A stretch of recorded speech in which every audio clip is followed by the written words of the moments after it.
All right, folks, this is Roland Unfiltered. Coming up on Wednesday, February 20th, 2019, Jussie Smollett is now a suspect in Chicago for filing a false police report. That is breaking news. We will give you the details as we know them right now. Two new polls out of Virginia show there is more support for Governor Ralph Northam to stay in office with this blackface scandal than for the black lieutenant governor, Justin Fairfax, to stay after two women have accused him of sexual assault. We'll talk about this with Dr. Wes Bellamy, a prominent African-American Virginia politician who has some thoughts on this. Cops seize millions of dollars in cash and property from people merely suspected of a crime. Well, today the Supreme Court had a decision that could very well end or curtail that. We'll talk with our panelists about that, including two attorneys. Senator Bernie Sanders crushed the competition in his first day of fundraising for his bid to become president, but he still shows he doesn't understand black voters. We will explain. We've also got more crazy-ass white folks. School officials sent two brothers to detention for just smelling like weed. Y'all, not confirmed is weed. We think you smell like weed. We'll talk to their mom. Plus, we got a video of a rich, entitled white Houston woman making a black one-year-old cry on her birthday. What in the hell is wrong with these people? And former President Barack Obama talks to a group of men of color in Oakland as part of his, of course, initiative when it comes to MBK. Steph Curry was also there, and so we'll have the video for you as well. Folks, it's time to bring the funk. Roland Martin Unfiltered. Let's go. He's got it. Whatever the biz, he's on it. Whatever it is, he's got the scoop, the fact, the find. And when it breaks, he's right on time and it's rolling. Best believe he's knowing. Putting it down from sports to news to politics. With entertainment just for kicks, he's rolling. It's on go, y'all. It's Roland Martin, Rolling with Roland now. He's funky, he's fresh, he's real, the best, you know he's Roland Martin now.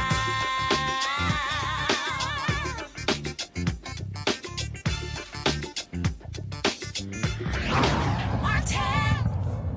All right, folks, breaking news out of Chicago. Chicago police now say that Empire actor Jussie Smollett is a suspect for filing a false report of him being beaten. Let's go to the tweet that was sent out by the spokesman for the Chicago Police Department. Case update. Jussie Smollett is now officially classified as a suspect in a criminal investigation by Chicago police for filing a false police report, a Class 4 felony. Detectives are currently presenting evidence before a Cook County grand jury. What we also know is that Cook County State's Attorney Kim Foxx has recused herself from this case, and someone else is actually handling this. Now, you might recall it was a couple of weeks ago that Smollett said that he was attacked around 2 o'clock in the morning. A noose was placed around his neck.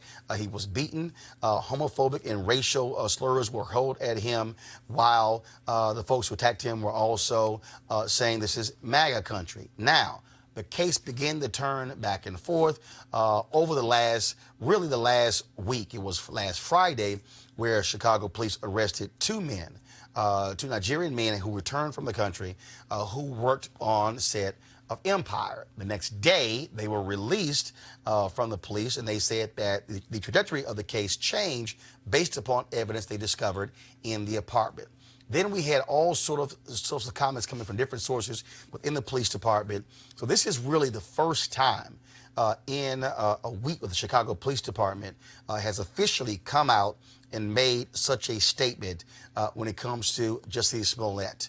Of course, he also has not been interviewed in the last several days. His attorneys say that he will only be talking through them. Now, the other issue is this here. His attorneys also said that he was being re-victimized by saying that he was a suspect. We'll wait to see what happens next from his lawyers. Here was the statement from Kim Foxx after she recused herself. She issued this statement: out of an abundance of caution, the decision to recuse herself was made to address potential questions of impartiality based upon familiarity with potential witnesses in the case. Now, we don't necessarily know exactly who those witnesses are, But that's what the statement from the Cook County State's Attorney. Let's talk about this with our panel. First and foremost, joining us via Skype is Monique Presley, principal of the Presley firm. So she joins us on the show as well. Also on the set, we have here Scott Bolden, former chair, National Bar Association Political Action Committee. Also here, Robert Maxwell, Republican consultant and strategist.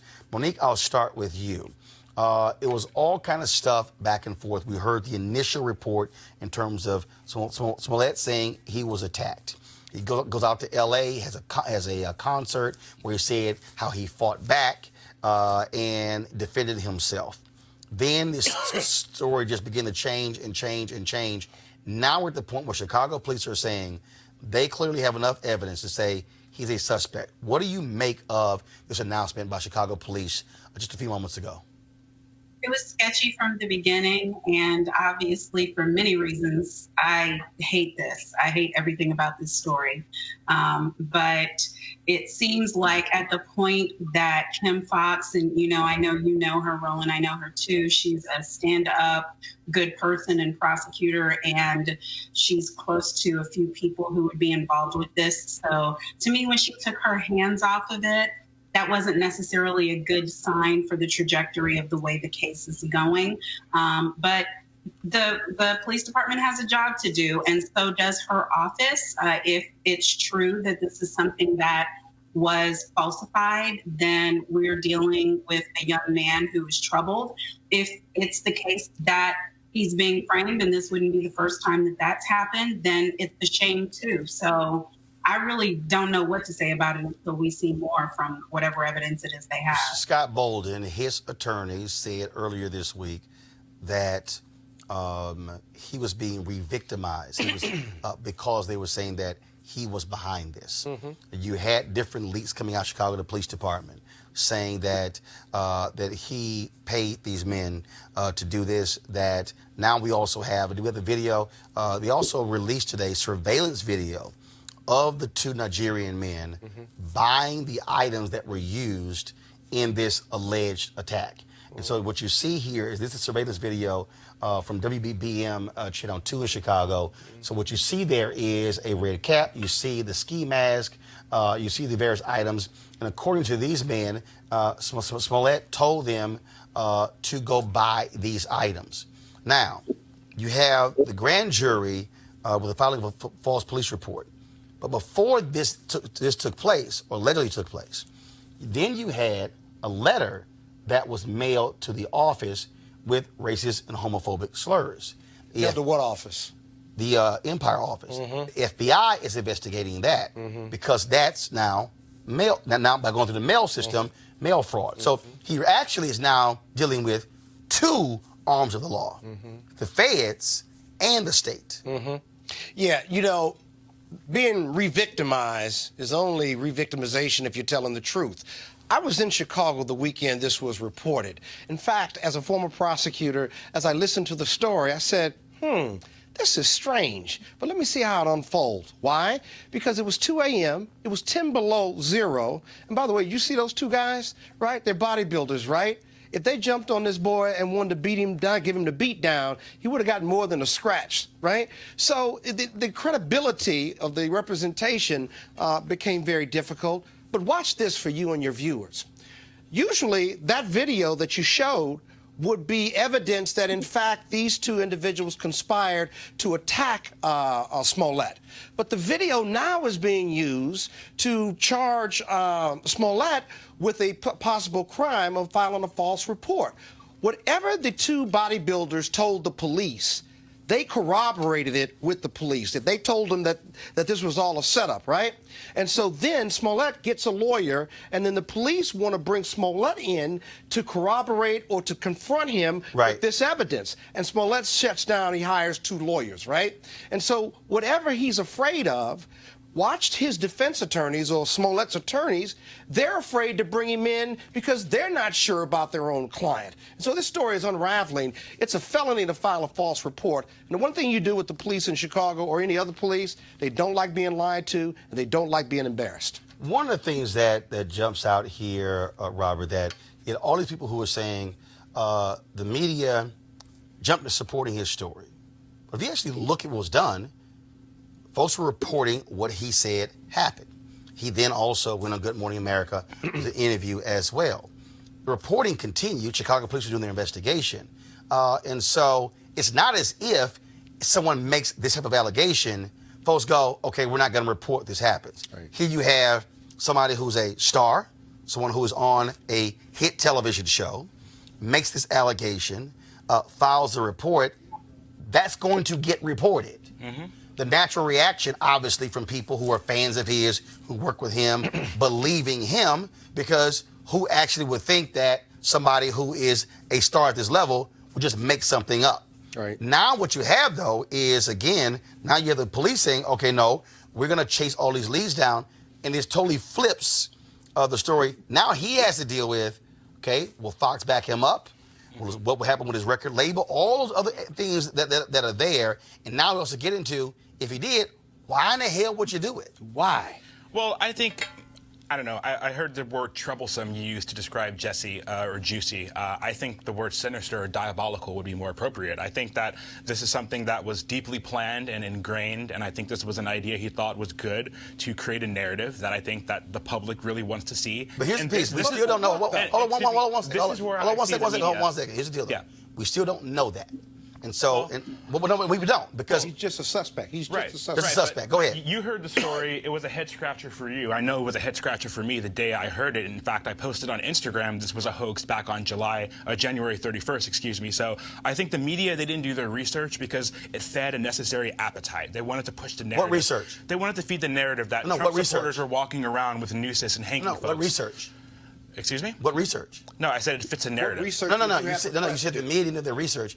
What research? I would say that the press should have been skeptical to ask certain obvious questions that they weren't necessarily willing to ask. Well, here's the piece, though. From the get-go. But here's the piece, though. We say ask questions. Correct. One, he only did 2 interviews with media. Right. Okay? Right. And the big interview was with Good Morning America. Okay. That's first. Second of all, Chicago Police Department was not speaking as they were gathering evidence. Mm-hmm. You had individuals who were, okay, this source told, this reporter. Sure. And then there were things that were being leaked where the superintendent But it would be insincere to sit here and say that CNN, MSNBC, there wasn't a litany of panels and articles and op-eds that were used to kind of justify and tout this narrative that Trump supporters and this era of Trump is kind of giving way to hate crimes. It would be insincere to say that didn't happen. That's what the media wanted. They wanted the opportunity to write these op-eds. Well, first of all, what we do know... How do you know the media wanted that? All they did was report. You had a complaining witness, a credible complaining witness. 98% of all crimes reported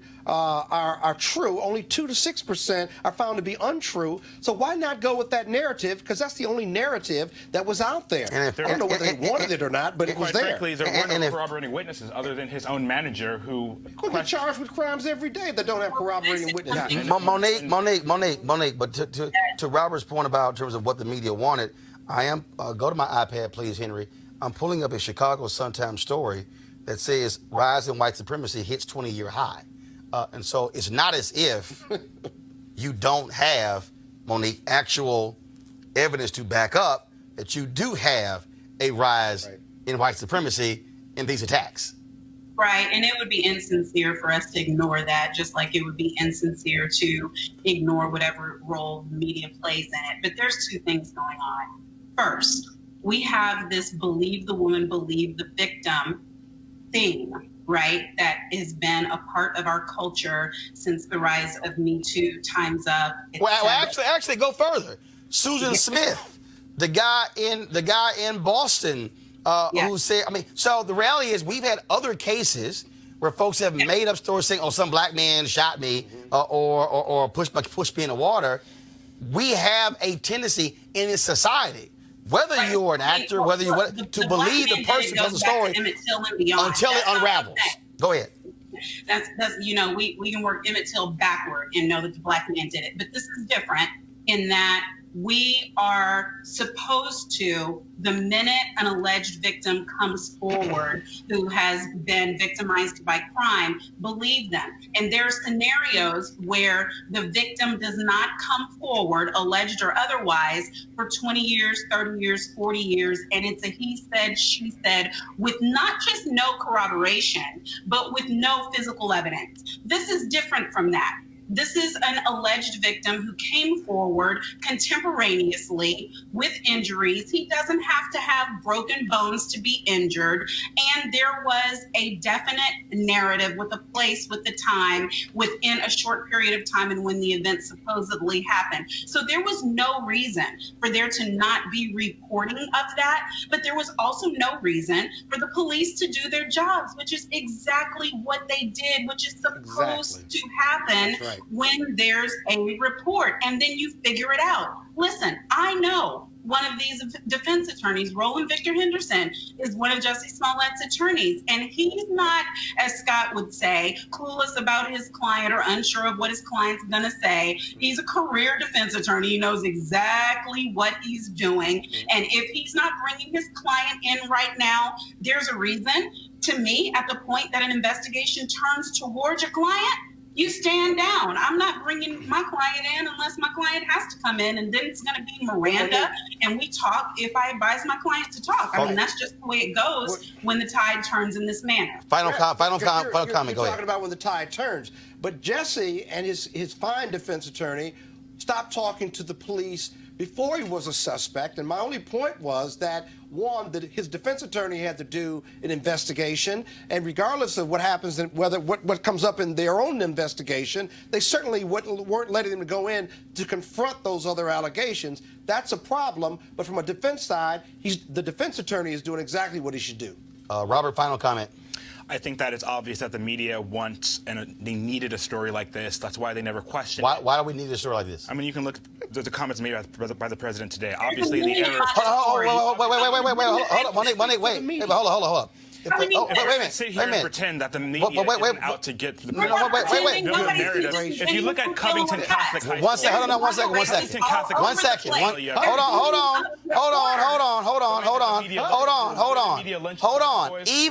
Wait a minute. Even Trump commented on this story. Why? So to say, why is that? Because it was a story. Nothing. What happened when he said No. Charlottesville? No. What happened when he said nothing? Okay, first of all, it's kind of hard to ignore Charlottesville when somebody got killed. Well, there were good and bad people on both sides. Oh my God! You actually believe that bullshit? Are bad. It's true. They're good and bad on both sides. Absolutely. Okay, gotcha. All right, let me go on to this next You don't have story. enough time to break that down. Yeah, because I want to embarrass you in front of your grandmama who's watching. Okay. All right, y'all. New polling out of Virginia today on whether the governor and lieutenant governor should resign or remain in office. Governor Ralph Northam under fire for having racist images. One guy in blackface, one guy in Klan robes on his medical school yearbook page. Lieutenant Governor Justin Fairfax under fire because of 2 accusations of sexual assault going back to 2000. Now, Fairfax categorically states that the encounters were consensual and has indicated he'd like the allegations criminally investigated to clear his name. Now, this polling out from Quinnipiac says 36% say Fairfax should resign, 36% says he should stay. An Ipsos poll, the numbers 35% resign, 25% remain. Now, Northam fares better, with more people saying that he should remain in office. Here are his numbers in Quinnipiac. 42% say resign, 48% say stay. Ipsos poll, 31% resign, 43% say he should stay. Also, Henry, go to my iPad here. Northam was supposed to attend a racial reconciliation event tomorrow at HBCU, Virginia Union University. He has now dropped those plans because students there said they didn't want him there. Why? The event tomorrow, if you look at, was supposed to coincide with the commemoration of the students who protested segregation in Richmond nearly 60 years ago. The student government president said that Northam's presence could overshadow the event. Northam tweeted that he would respect the wishes of the student body. Joining us right now to talk about this here is, of course, someone who knows politics there very well, Dr. Wes Bellamy, a city councilor from Charlottesville, Virginia. Dr. Bellamy, glad to have you back on Roland Martin Unfiltered. Thank you, good brother. Here's what is still very interesting here as you begin to study these dynamics. First and foremost, Northam says, I'm absolutely staying. I'm now going to focus on racial inequality and things along those lines. One, highly cynical because you're only saying that because of the blackface Klan controversy. had this been his agenda before this came out, okay, it makes sense. And so it's really patronizing to say, oh, because of the blackface in the Klan photo, and he claims I'm not I'm either person in there, and I don't know how these pictures got on my page. It's kind of patronizing to say, oh, now I'm going to focus for the rest of my term as governor on racial inequality. Indeed. And Brother Roland, I want to say one thing first. We owe you a great deal of gratitude. Last week when I was on your show, I'm actually a professor at Virginia University, and I did your show in front of my students, and they were asking me exactly what was going on, what were the demands from the Virginia Black politicos. And after that, they had a town hall meeting discussing some of the things that they want to see, and they listed their information, and then subsequently you see the governor stating that he wasn't going to come tomorrow. So a lot of that was spearheaded during our conversation last week. So kudos to you, my brother. Appreciate it. Now, to answer your question, it is absolutely patronizing for the governor to say now that he's going to lead this discussion in regards to racial reconciliation and equity. But not only that, I'm just really appalled, and to be quite honest, I'm flabbergasted, and I'm not quite comprehending where these individuals are, who they're talking to when they're taking these polls, the Quinnipiac poll, the George Mason poll, because I'm speaking to black folk from across the Commonwealth every day, and it's consistent. People have been saying either Ralph needs to resign, which is our preference, and definitely he does not need to be the one leading the discussion and revolving around race and equity. And then I'm also rather disturbed that when you see this poll and these polls come out, the underlying issue at hand, in my personal opinion, is that continuously we can see two individuals who have admitted to essentially copying minstrels by putting blackface on. They can remain in office, and people are saying, oh, yeah, they can say, but then the jury is still out on Justin Fairfax, who has only allegations. And again, we need to take sexual assault very serious, but there has not been any investigation done yet. He hasn't admitted to anything, but these polls like to suggest as if it's okay for the governor to do such, but we want to look at Justin in a negative light. So who are they talking to? So here's what also is still, and I've been asking this question on this show, and I would love to get either Dr. Tyson's attorney or Watson's attorney on here. You have a DA in Suffolk County in Boston who says, hey, if a complaint is filed, I will investigate. Tyson's attorney says she's going to meet with the DA. Meredith Watson's attorney keeps saying that, no, we want an impeachment hearing. Well, I don't understand, and I would love to get your thoughts on how you're seeing this.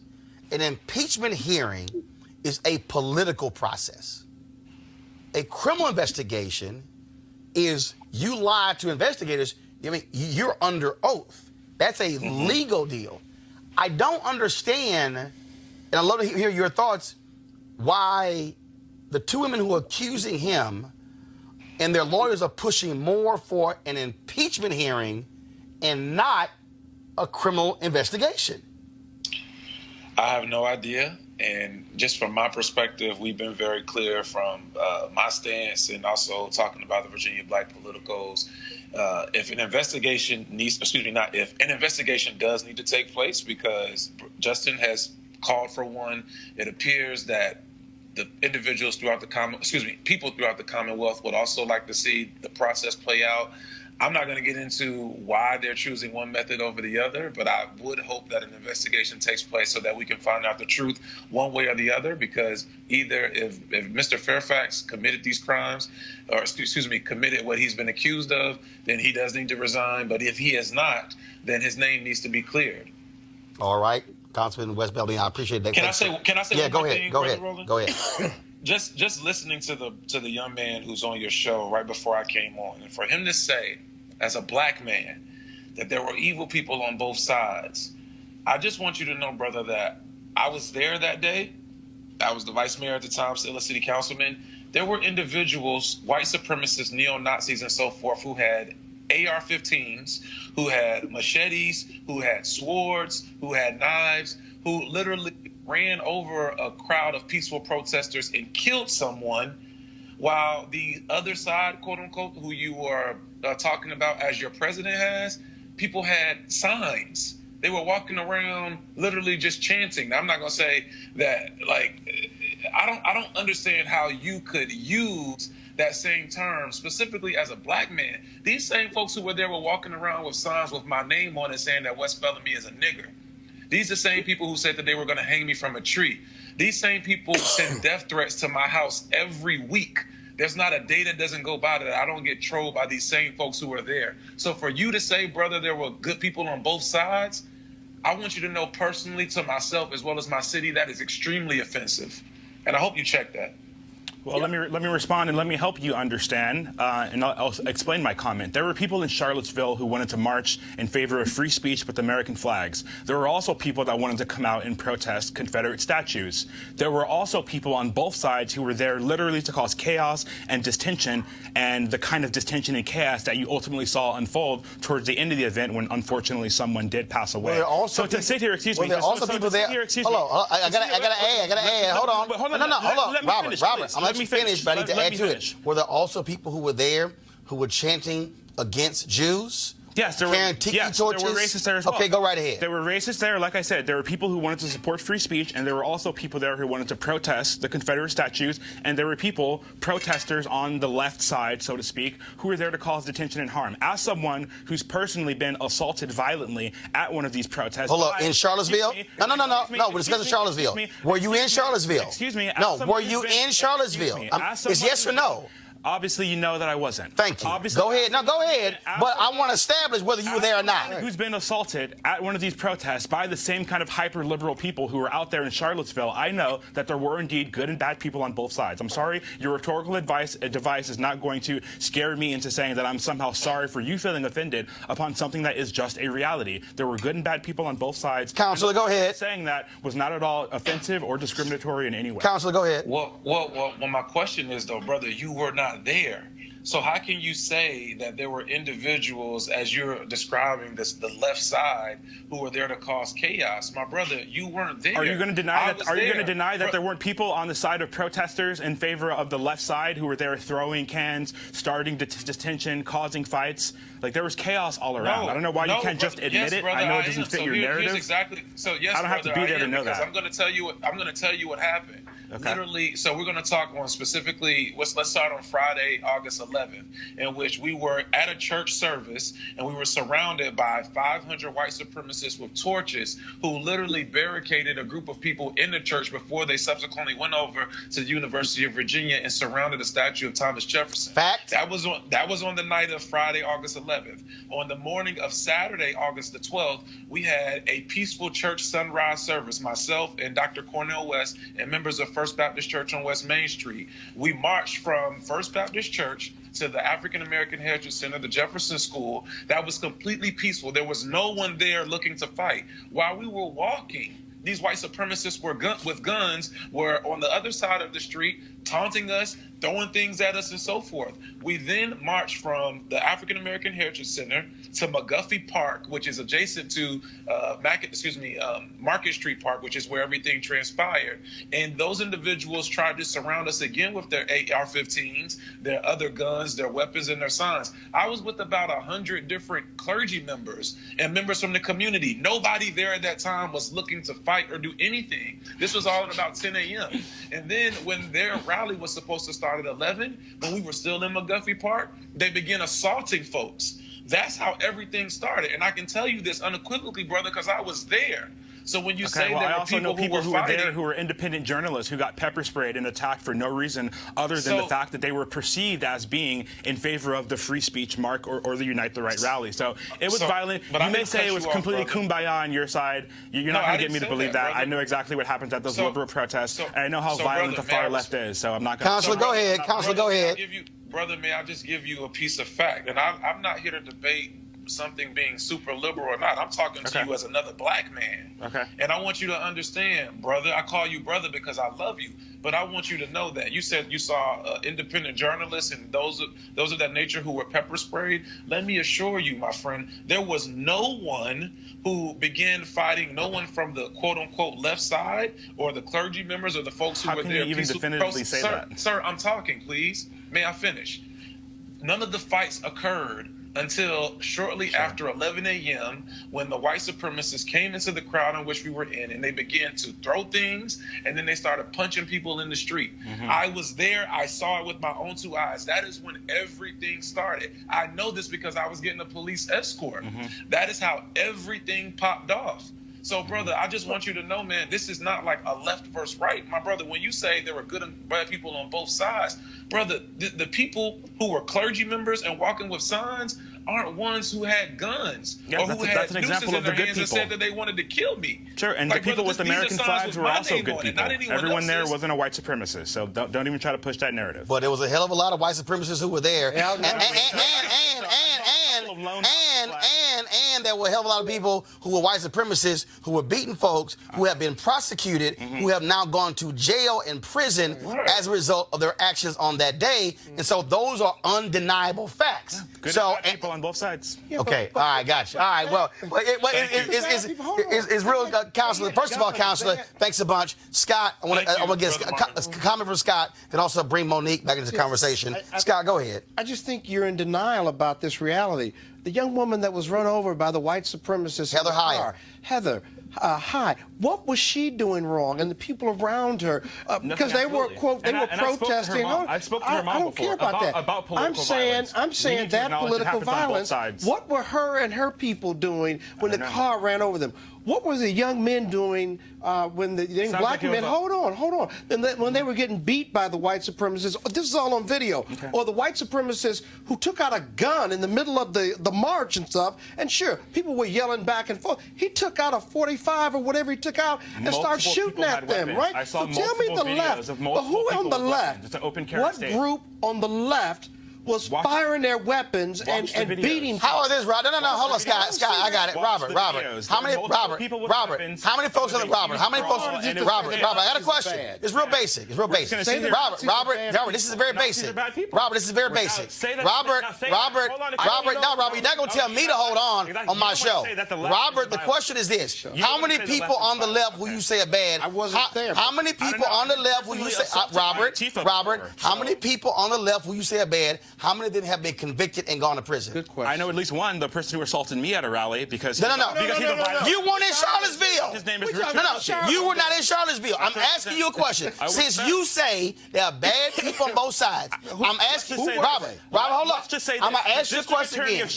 I'm going to ask you a question again. Okay. How many people who were bad on the left have been prosecuted and gone to jail as a result of violence on that day? Take your time. I don't know. It doesn't seem that the district attorney of Charlottesville really wants to pursue those cases. Monique Presley, let me bring you in here. Narrative. Monique, let me bring you in here. Again, Monique, it's very interesting when I ask the question, because if you say there were bad people who were causing problems on the left, and you can't answer the question as to if any of them were prosecuted and have gone to jail, and then when you say there was video, guess what? That's called evidence. Monique, go right ahead before I go to my next story. Right, because we're trafficking right now in narratives and not in facts and not in evidence. Correct. And I would just invite... She's talking about you, Robert. She's talking about you. Go ahead, Monique. The lack of self-awareness is listening. Put forth some facts and some evidence to go with this both sides narrative. I can just feel breath leaving my body trying to argue it, so I'm not going to. What I will say is that there is plenty of evidence to show what the far right extremists, and that's the thing. I don't understand why people who are supposed to be mainstream conservatives, especially the black ones, feel the need to defend hate. That's not what the Republican Party is. That's not what conservatives are. You don't have to be married to everything that criminals do in order to justify your positions on things like economics, healthcare, education. You can be a conservative and still call hate hate, and you don't need the hate to match up. Because when people do things that are wrong, like the first thing that should have been said to that councilman who was doing his best to reach reach out to you, Robert, was, I'm sorry that you were the target of hate. I am sorry that your peaceful event was interrupted. It pains me to know that you experienced that. You don't have to say me too, me too, me too, me too.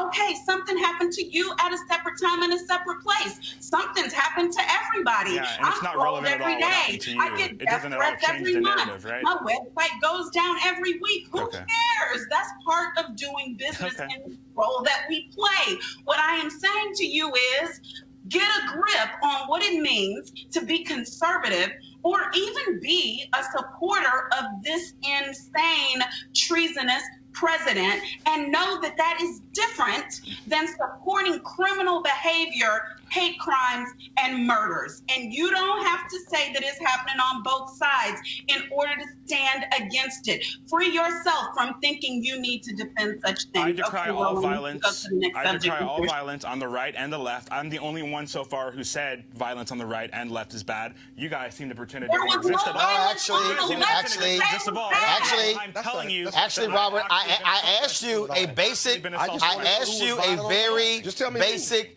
fundamental question. Interesting. You said there's video evidence of people on the left who are committing violence, and I asked you how many of those people have been prosecuted and have gone to jail or prison, and you don't have an answer. And it's That not the doesn't prove district your point. attorney's fault. There's Put up or violence shut on the up. left and the right. It's very You won't- simple. It's very, hold on. If there is you won't violence, decry if and there is keep violence, you prosecute those who are committing violence. Yeah, and what we also know is that there were black people who, and let's just be clear, okay, in Charlottesville, they were not in a hurry to find those white supremacists. There were black people who were actually raising money, and they were using social media to identify individuals. And so you would think that in Charlottesville, if they were serious about that, they would have convicted folks on the left and the right. But look, find the evidence and come back. But until then, don't try it. Folks, yesterday we told you about Vermont Senator Bernie Sanders announced his run for president. In the first 24 hours, he raised $5.9 million from over 223,000 individuals. Now, he beat the previous 24-hour winner, California Senator Kamala Harris. She had $1.5 million in her first 24 hours. Now, there's another number that might be a problem for Senators Harris, Booker, as well as other candidates. This is from an Economist YouGov poll from earlier this month. Net favorability is the difference between a candidate's favorable ratings and a candidate's unfavorable rating. You can see that Sanders has a higher net favorability than Harris or Booker, 31% to 24 to 23%. That's not a big gap between Sanders and the others, but if Sanders keeps making statements like this, it might be a problem. We have got to look at candidates, not by the color of their skin, not by their sexual orientation or their gender, and not by their age. I mean, I think we have got to try to move us toward a non-discriminatory society which looks at people based on their abilities, based on what they stand for. First of all, when I discussed this on social media, and folks are saying that the question that was asked of him, and so guys, if you could actually pull that, which is important, that the question dealt with his age. Well, we should have had the question because that gives you the nuance. So the question apparently was asking him about his age, and this was his response. But the reality, though, Monique, is that Senator Sanders has been making these various comments about identity politics. Now, what's interesting with his statement when he says, well, we've got to do this. First of all, there have been 45 presidents and one black, no females. The reality is what he said is what folks have been doing. That you have seen, folks have been voting for folks based upon policies, based upon issues, and not based upon gender, not based upon race. And what you're dealing with here, I believe, is a candidate who still is bothered by the fact that he didn't get the nomination in 2016, that there were a lot of people who supported Hillary Clinton, who did want to see a female president. And here's the reality, Senator Bernie Sanders. It's been a lot of white men who have been presidents, senators, House members, Supreme Court justices. And so all of a sudden, when you get a splash of diversity, it's like, oh, my God, what are we going to do? Really? Right, Roland. He's like a Brian McKnight song right now, One Last Cry. He is not going to fare well with Black women. He is not going to fare well with people who are moderate, because he's far left of anything that would make sense for them. And frankly, he never speaks to the hate of the Bernie bros that are the real impetus and push for his fundraising and for his support system. They are notorious for being disrespectful and hating Black women. They're notorious for being Twitter thugs and internet thugs. And there's a support that has very little to do with him, but more so has to do with everything else they don't like. And anytime he's asked a question and he could have an opportunity to deal directly with race, with racism, with racial issues, he does one of those love sees no color things. And frankly, it's just not going to work. I mean, even a novice at this point can understand that that is not an acceptable answer. Scott, this is very simple. This is how you answer the question. Doesn't matter what my age is. Doesn't matter how I look. I'm going to compete for every vote in the country. In the conversation. But he was sending a broader message there, because what Monique said is true. They got a lot of other challenges and a lot of other, limousine liberal type issues, as my mother used to say. But in regard to the race, Bernie Sanders is not going to be the only one in this progressive left space. Nope. There are going to be a lot of other people. And every political race, every election is different, whether it's local or federal. So you can't look back on 4 years ago or 2 years ago and think, okay, he's going to do better because Hillary Clinton's not there. The reality is he raised a lot of money within a few hours or a few days. Kamala did the same thing, because they either had the name recognition or the highest concentration of followers. It doesn't matter how you start. It matters how you end. And when these debates start, because 30+% of the Democratic Party are Black women and or Black men, that's going to be split too. Someone out of those 15 to 20 candidates have got to figure out how to build a coalition of all of those interests, moderate and left, black, white, yellow, and brown, and that's the person that's going to win. And you might only need 25 to 30% That's all you're going to need. of the piece to win. Robert, this is very simple. Bottom line is this here, okay? So again, when you listen to Sanders, and this is not just in this interview he did with Esquire several months ago, things that he said for the last 3 years. And I have personally criticized him, saying, dude, when you keep talking about, because he's always identity politics. Well, the reality is, the phrase identity politics stems from the 1960s, when African Americans were fighting for rights that we should not have had to fight for, that should have been granted simply being born. The problem is that's a poll-tested phrase anytime there are people who have been oppressed, who have been fighting for what they should be granted. African Americans, women, Latinos. And so what you have here really, and this is what Sanders has to understand, it's not what he might be implying. It's simply what we are receiving or inferring, and that is, hey, I'm a white guy, give me a shot. Right. Dude, it comes down to the issues. Look, it's some Black folks who may not give Black folks a shot. It comes down to issues. Well, what Bernie is trying to say, and I actually at least respect him on this level, I think he is trying to, in the era of people like Kristen Gillibrand going to Black churches and Kamala talking about how she smoked weed, the obvious pandering to the minority community, that doesn't have as much substance or material value in his mind to the policies that he wants to implement. Hold on, are you saying Senator Gillibrand shouldn't go to a Black church? No, I'm saying it's a little bit of pathetic pandering, and it's obviously it's not necessarily reaching out. Hold on. Was it pandering? Was it pandering when Trump went to the Black church in Detroit? Well, here's what Trump did, though. Trump actually increased and decreased Black. No. Answer my question. Trump actually. No. Stop. Robert, answer my question. Okay. If you say it's pandering, there's a difference between Robert, 1 second. Robert, 1 second. I'm answering your question. No, you didn't. If you say it's pandering for Senator Gillibrand to go to a Black church, because she's wasn't it pandering for Trump to go to a Black church? Trump went to a Black church when? After he already made the Black unemployment the lowest it's ever been. No, he didn't. No. Robert, I need you after to. He passed Robert, he went to the church, the Black church in Detroit during the campaign. When he went to the church, it was during the campaign in Detroit. It wasn't. He was the president. And what did he do? He was pandering. And what did he do? He That's provided. he was no, pandering. listen to me. Pandering for Let black me speak. votes. Let me speak for one moment. Okay. What did he do? He provided a material impact to the black. No, Robert. And- No, Robert. You can't. We're gonna act like unemployment. Robert. You can't. We're gonna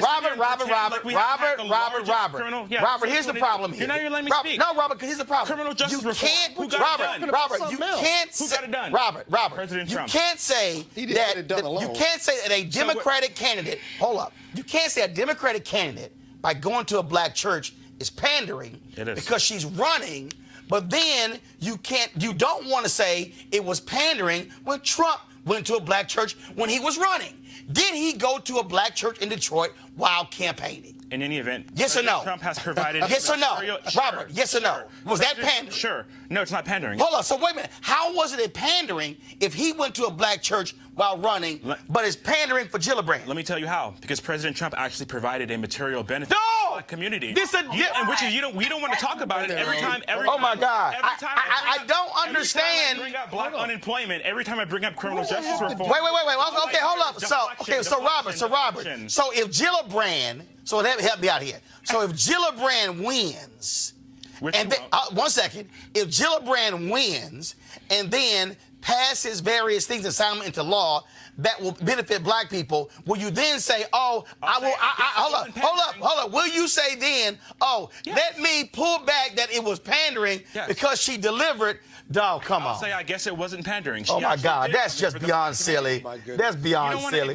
You don't want to acknowledge the fact that what Bernie Sanders is really talking about. He's talking about how Kamala Harris, who by the way is not even a foundation of black American, Cory Booker. What the hell is that? What is the foundation of black? What the hell is that? A descendant of a slave in America, a foundation of black American. The kind of people who are getting skirted to the side by Democrats. Do you know how idiotic that is?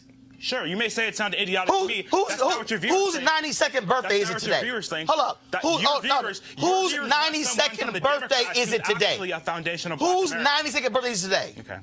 Who's 92nd? Who, Roland? Did those same black, hold up. is it? Did those same black folks not want Obama? Who is it? I can tell you Today is the birthday of Sidney Poitier. Those same black folks are saying, what did Obama do for us? I can tell you that In much. several days is the birthday of Harry Belafonte. Okay, I can tell you those The same black. Hold up. Are these the same black people who talk about Marcus Garvey, They're the who same. is not from, wasn't a descendant? Are these the same black people who talk about Malcolm X? I'm not done. I'm not done.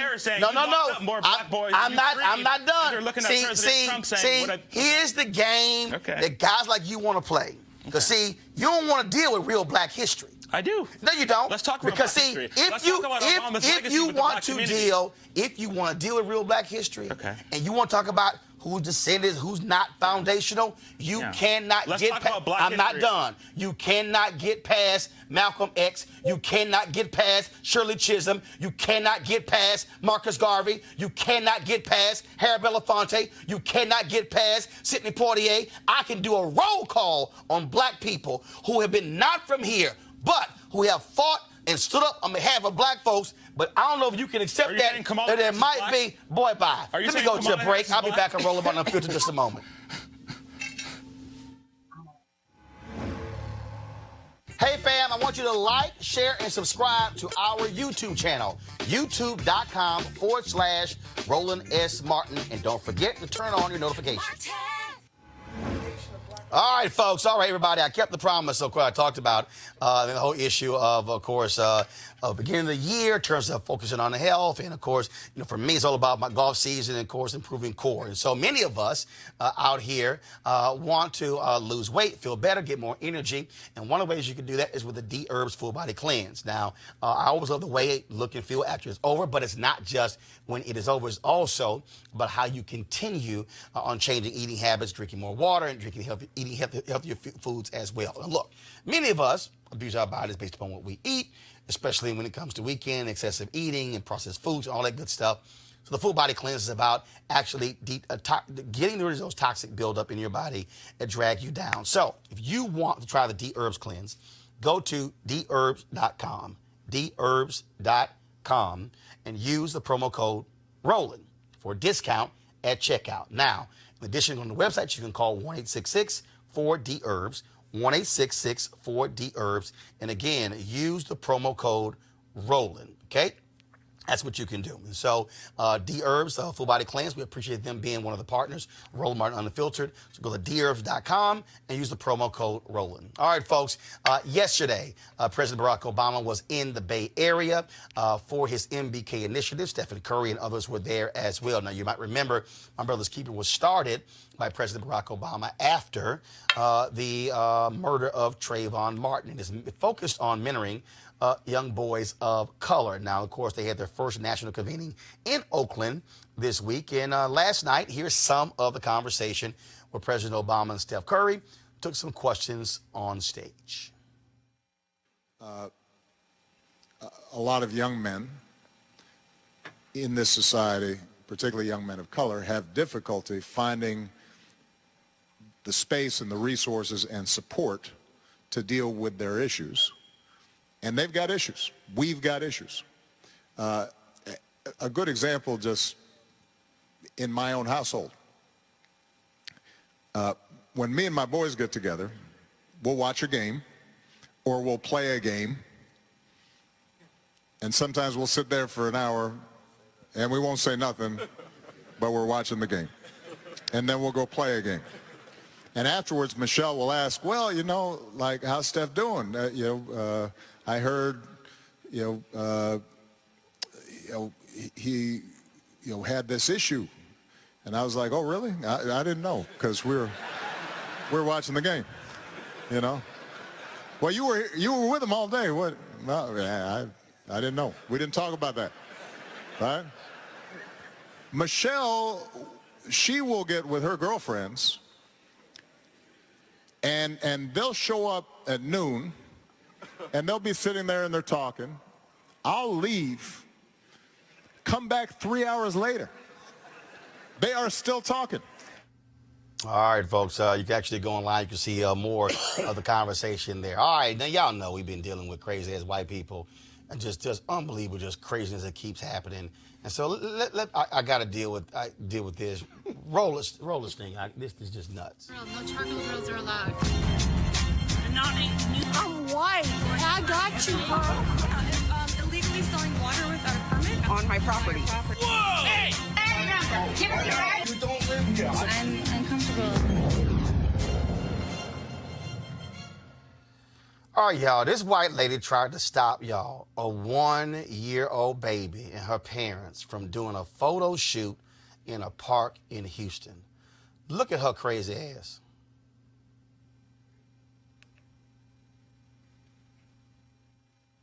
Come on, press play. Press play. Do-do-do-do-do-do-do. But we're on this story. So I'm going to why am I going to go to the next story if I've already teed this one up to come back to the video? Anyway, Kellen and Isaiah Allen hired a photographer to take pictures of their daughter, Anja, to celebrate her first birthday. Now, the white woman, Francie Neely, was apparently so upset about their setup in the middle of the sidewalk, she pulled over her car and began to berate them. Now, Neely is a well-known socialite in the community and the ex-wife of the owner of the Houston Astros. That's probably why her ass an ex. Now, she later apologized for her actions. Monique, I keep trying to I'm telling you, I don't know what's up with these crazy-ass white women. I mean, sidewalks, the barbecuing. I mean, it's like, how about just driving, mind your own damn business? My heart was irreparably broken 2 years ago, election night. And as far as I am concerned, nothing has been done thus far to redeem them. I'm not really sure what the scenario is for my Caucasian sisters where they feel like it's their mission in life or their right to correct people who are barbecuing, who are selling cookies in front of a store, who are now taking pictures. And there's an emboldened nature due to this Trump atmosphere, this atmosphere of hate where hate is great. And that's the only thing that's being made great again in this country right now. And I personally feel like some of the laws that have been inflicted upon people of color need to be inflicted upon white women until they understand that harassment is a crime, that people who are of color can feel like they are assaulted. They can be in imminent fear of harm. God, back me up on this. We maybe need to start pressing some charges so that we can get things back under control. Now, Rob, I know you're talking about good people on both sides, but any of these crazy white women good? You think I'm going to defend any of these crazy? I don't know. Hell, I mean, you know, I'm just saying. If they got a MAGA hat on, you probably would. But come on. Look, I'm not defending any of this craziness. I think it is very, very important to just note that, you know, to describe these things as indicative of a Trump nature or a Trump country is just insincere. There's crazy people all over the country. But Robert, different kinds of races. We've been seeing, what we really been seeing is, I mean, it ain't like we saw a lot of this crazy at this level. I mean, it's kind of new. I would disagree. I would say that now we have a media we have a society that has an appetite to hear these kinds of stories, and we would be lying to ourselves. We got these. Trust me, when I see stories like this, I'm clicking on them. We got these. Interesting. However, I don't think that's necessarily indicative of any sort of large cultural shift taking place. But here's the deal, though, Scott. That's worse. But here's the deal, Scott. It ain't like we got a lot of videos of black folks roll up on white folks like, "Hey, move your stroller." I mean, this is nuts. But listen to what my Republican colleague said. He said, I don't think it's an influx or more. We have this appetite for this. That's even worse. Because now what you're suggesting is that this has been going on at this level. It just hasn't been reported, or we don't have the video of it. And now we got the video. Now we're educated on it. That's even worse. The reality, where does this white privilege ownership, our land, our ground, our blood, it's consistent with these white racist nationalists who they chant that, and then when I see one of these incidents, what I see is ownership by white men or white women trying to enforce some law that doesn't exist. But here's my deal. You in your damn car. It's the sidewalk. Keep your ass moving. Yeah, but watch the psychology. Watch the psychology. That they feel it's incumbent upon them as a citizen to approach, enforce, protect, or deny by calling the police or by getting into a verbal altercation on something that is completely none of their business. But they make it their business because of their white privilege. No, I'm just like, more than troublesome. Yeah. It's almost criminal. Do you know how much stuff I see? I keep driving. Damn it, I'm not pulling over because somebody on the damn sidewalk taking a damn photo. Right. I'm not. Or what if that's like, look, I'm in Texas in bluebonnet season, and so people, what they do is, because they got bluebonnet all on the side of the freeway and stuff. You ain't like, I'm going, damn it, y'all get the hell up. Y'all laying on the flowers because you're messing the flowers up. Damn it, I got somewhere to go. Yeah, don't you I can't. If I'm barbecuing with my family or my daughter selling lemonade in front of an apartment complex. So just so we clear, Robert, you think these some crazy ass white women too? I do, and all I can say is this. I do know some whites, and they don't act like that. They don't all act like that. Oh, my God. He has white friends. I know some whites. Oh, hell. Hell.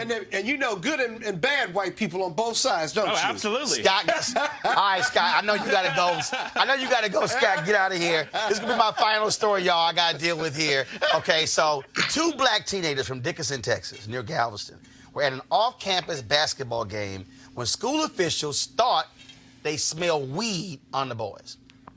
Y'all, they were sent to the disciplinary alternative education program. Turns out they had no weed. The parents had them drug tested.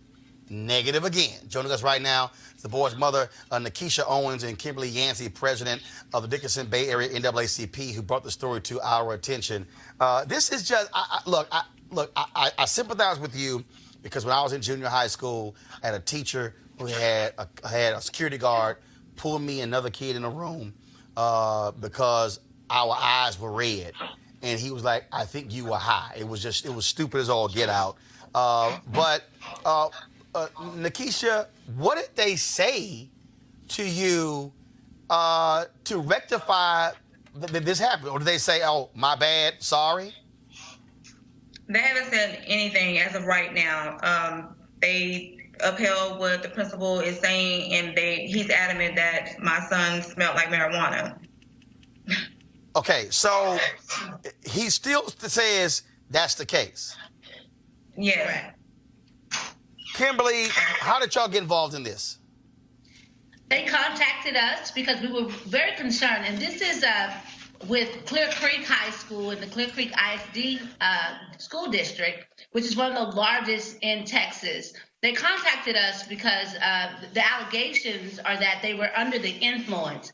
They did not have weed found on them. Their parents they were drug tested. They brought all of that evidence, Roland, to the appeal process, and the school district still upheld it. Now we're on the level 3, where we're meeting with an assistant superintendent for another hearing. And if that was upheld, then we go to the school board. But it's outrageous that what we're seeing is the over-policing of black boys at the Clear Creek High School, which is predominantly Caucasian, and there's only 11% population of African Americans. Today, he still has to report to DAP as we wait for a decision. He's been there now. This is day 13. His last day will be March 21st. And we have to go through all of these appellate processes. What we're asking, what type of remedy will he have after this appellate process is finished? This is ludicrous, but it's happening every day in Texas. So, Joseph, take me through this. I mean, you had to experience this. Here we are, you've been going through this for now 2 weeks, and you didn't have weed. I mean, so how do you feel? The whole situation is depressing, really. Like, if I didn't have weed on me, nor did the other students, why do we still have to go through all this?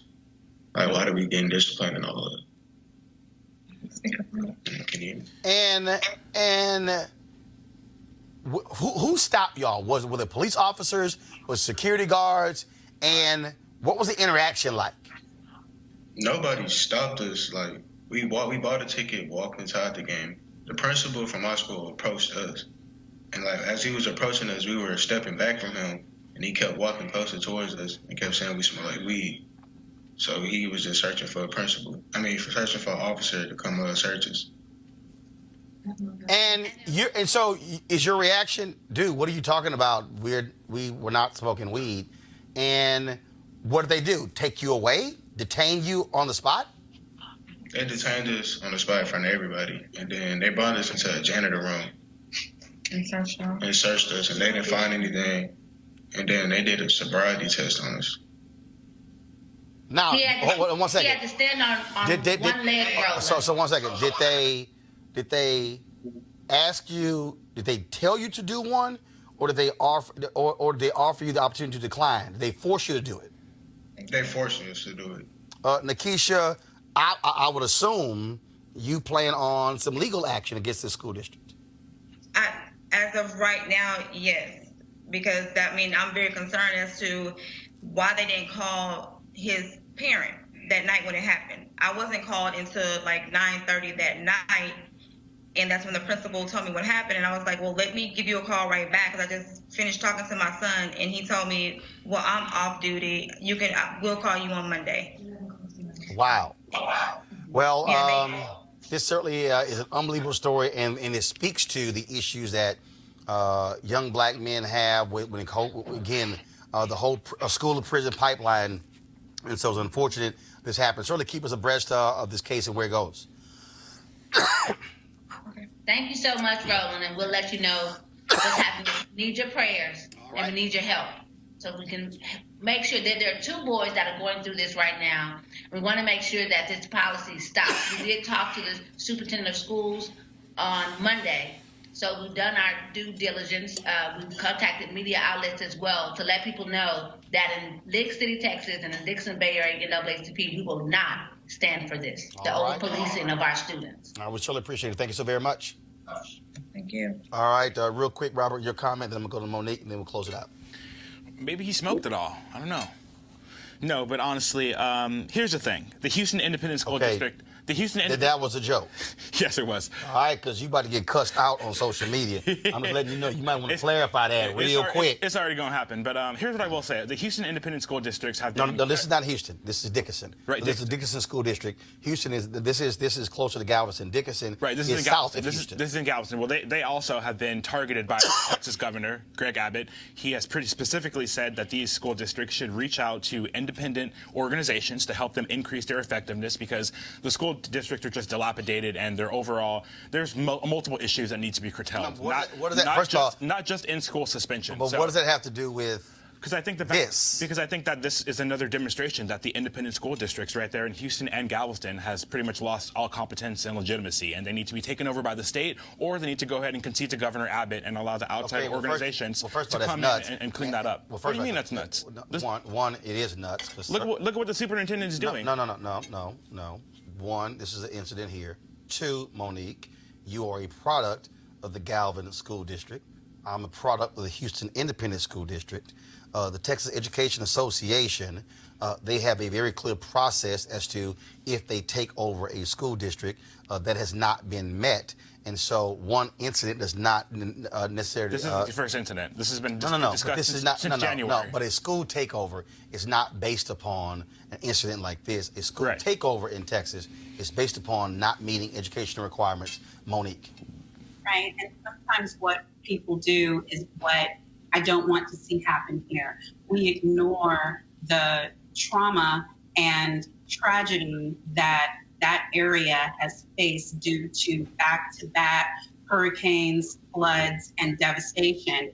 And sometimes what Republican governors want to do in the state of Texas is, instead of infusing the amount of money that would be necessary, not just into the educational system, but into rebuilding of houses, into rebuilding of hospitals, everything that made for a structure where people could live with families and return, because there was so much flight to Houston and beyond after the last big hurricane. So then what happens is you get a system that's stretched, where you have too few teachers, you have too few assistants, you don't have the support that you need, and the community doesn't have what it needs. So that's the first thing that should happen. And then the second thing that should happen, and Nick is going to get mad at me for this, but I'm doing it anyway.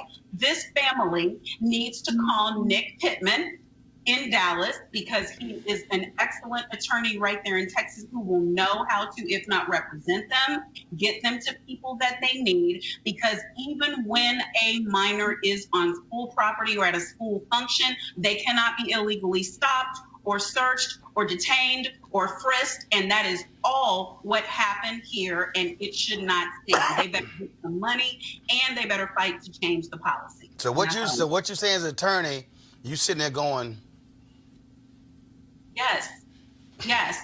But again, as I always say, Roland, money for one case doesn't fix it. There are policies that have to change. Can you hit somebody in the pocket? You know, you hit a county, you hit a school system in the pocket, but who really pays for that? And that's the thing, and this is the thing, Robert, and I've been saying this on police brutality cases and all this, where are all of the anti-tax people? Where are the Grover Norquists of the world? Where are the people who always are saying, don't raise our taxes, when school districts, cities, counties are paying out billions of dollars in settlements because of actions like this? That's where I don't care what your motive, but that's where I need conservatives to stand up for folks like this kid to say, y'all about to cost us $1 million because of a stupid action, and you did things that you should not have been doing, and that was a process. But unfortunately, you don't hear them standing next to the NAACP or others on cases like this, and to me, that's nuts. And I've said it to many conservatives saying, yo, where are you? Yeah, I think that's an interesting point. I mean, I think the Grover Norquists of the world, perhaps if there wasn't so many abominations happening with tax policy, he could devote a little bit of time to something like this. They devote no time. However, I do think conservatives do take the perspective that if you want things like this to be ameliorated, you need to potentially look into charter schools and the privatization of schools, because public schools are proven to be just enough. Sorry, Robert. Here's why it's not going to fly. You know what's not going to fly? What? Because you're looking at the creative school choice is the black choice.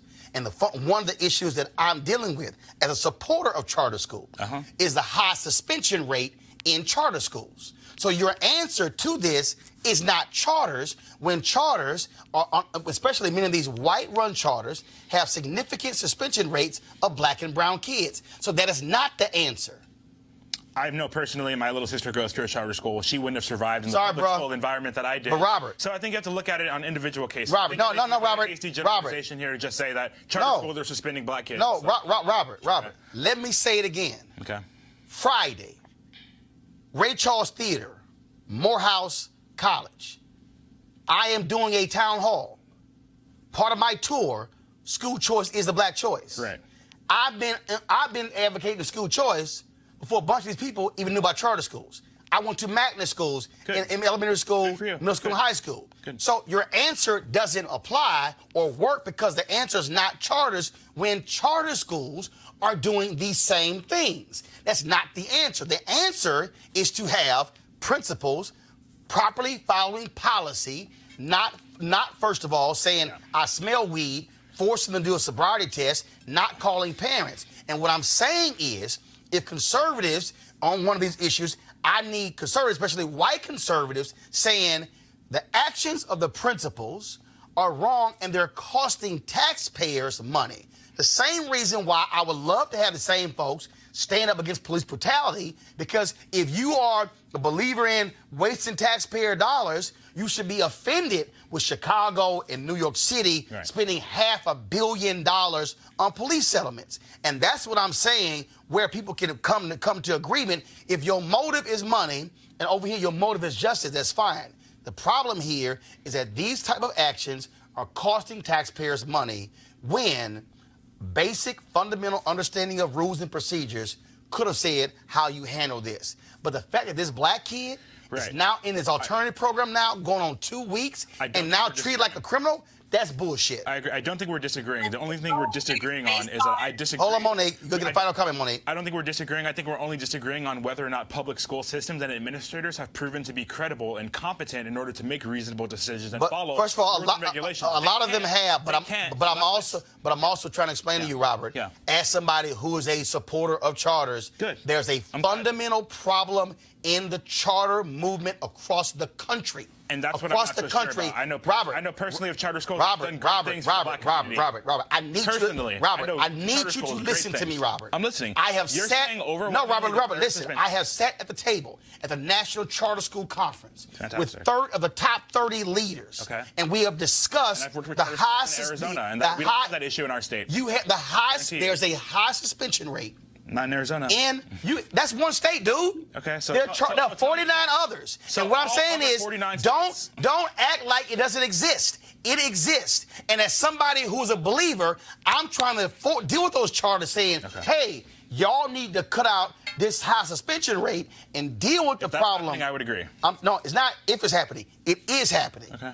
Feel I free know it's happening in my state where I'm working with charter school organizations, and those charter schools are not doing that. It's happening. You know what? Feel free to watch the show on Friday, where we're going to deal with it. And then on Monday, when I broadcast from the people, the charter school supporters, the school leaders of color who will be in Washington, D.C. on Monday, it's a problem. Monique, final comment. Right. I just wanted to point out, back to the core of this particular story, Black and brown young men are still disproportionately targeted for suspicion of crime, for stopping, for searching. And where it's a case like this, where the administrator suspects that they smell like weed, I'm going to take Robert up on his joke. I don't care if they did smoke it all. At the point that they didn't find anything on them, that should be the end of this case. There shouldn't be a situation where they're separated from their curriculum. There definitely shouldn't be a situation where they end up with some kind of juvenile tracking in court or a case like that, especially not for a substance that is now legal all throughout this country, when we've got Black and brown men serving jail sentences and we've got rich white people making money off of the exact same substance and the oils and the pills and the brownies and the cookies. I don't want to hear about any brown or Black boy ending up not being able to go to school because somebody thinks they smoked some weed. To me, that's a step way too far. All right, folks, if you're in Atlanta on Friday from 5:30 to 8:30, we're going to be at the Ray Charles. Pull the graphic up, please, at the Ray Charles Center there on Morehouse campus, and so we're going to have also we'll have daycare for folks as well. And we're dealing with, now, first of all, the title it is school choice the black choice with a question mark. It ain't a question mark for me. It is a choice. And the whole point of this conversation, and let me be real clear, I'm not having a debate about charters or not. The reality is they're there. What my desire is very simple, for black folks to run charter schools, to run our own schools. Because part of the issue with this whole movement is that is frankly white run when the majority of kids in America right now are black and brown. We need to have more folks like Friendship Public Schools here in D.C., Steve Perry, Tim King, and others, people who are doing amazing things. Gestalt in Memphis, Charlene Reed out of the Bronx as well. You're seeing amazing folks, people of color, who are running schools, who are in control of those schools, and that's what we have to have. And so when we go to Atlanta, we're going to be talking about how do we cultivate African Americans becoming CMOs, charter management organizations. And so 5:30 to 8:30, the program is actually going to run 6:30. We're going to have a fair from 5:30 to 6, 8 to 8:30. But the program is going to be 6 to 8. We're going to stream that live right here on Roland Martin Unfiltered on Friday. And so we look forward to that. Also, folks, if you want to support Roland Martin Unfiltered, please go to RolandMartinUnfiltered.com. We want you to be a member by Bring the Funk Fan Club. Your dollars go to make this show possible. This is about being independent. It's not run by advertisers, by corporate folks or whatever. This is about us having conversations and dialogues that you are not going to have on MSNBC or CNN or even Fox or ABC or CBS or NBC. This is about us understanding and controlling our narrative. So please, we want you to go to RolandMartinUnfiltered.com to join our Bring the Funk fan club. All right, folks, I'm going to see you tomorrow from Atlanta. I got lots of media to do tomorrow. And again, so I have a show from Atlanta tomorrow. We'll broadcast from the town hall on Friday. Go to Eventbrite. Pull the graphic up, please, again. Go to Eventbrite to register. And so just go there, type in School Choices, the Black Choice to register. It is free. All you got to do is register. I would love to see you there, Atlanta. And so all my Alpha brothers, I expect to see y'all there as well. All right, folks, got to go. Holla!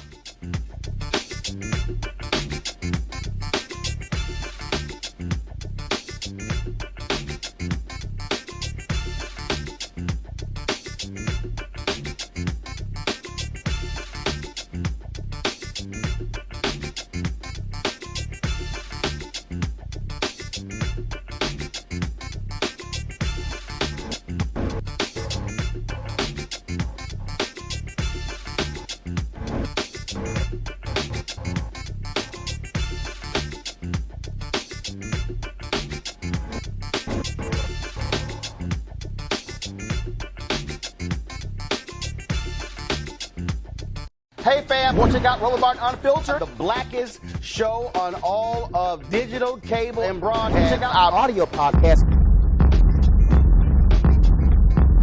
There's only one daily digital show out here that keeps it black and keep it real. It's Roland Martin Unfiltered. Press play. Martin. You want to check out Roland Martin Unfiltered? YouTube.com/Roland S. Martin. And subscribe to our YouTube channel. There's only one daily digital show out here that keeps it black and keep it real. It's Roland Martin Unfiltered. See that name right there? Roland Martin Unfiltered. Like, share, and subscribe to our YouTube channel. That's YouTube.com/Roland S. Martin. And don't forget to turn on your notifications so when we go live, you'll know it. You want to support Roland Martin Unfiltered?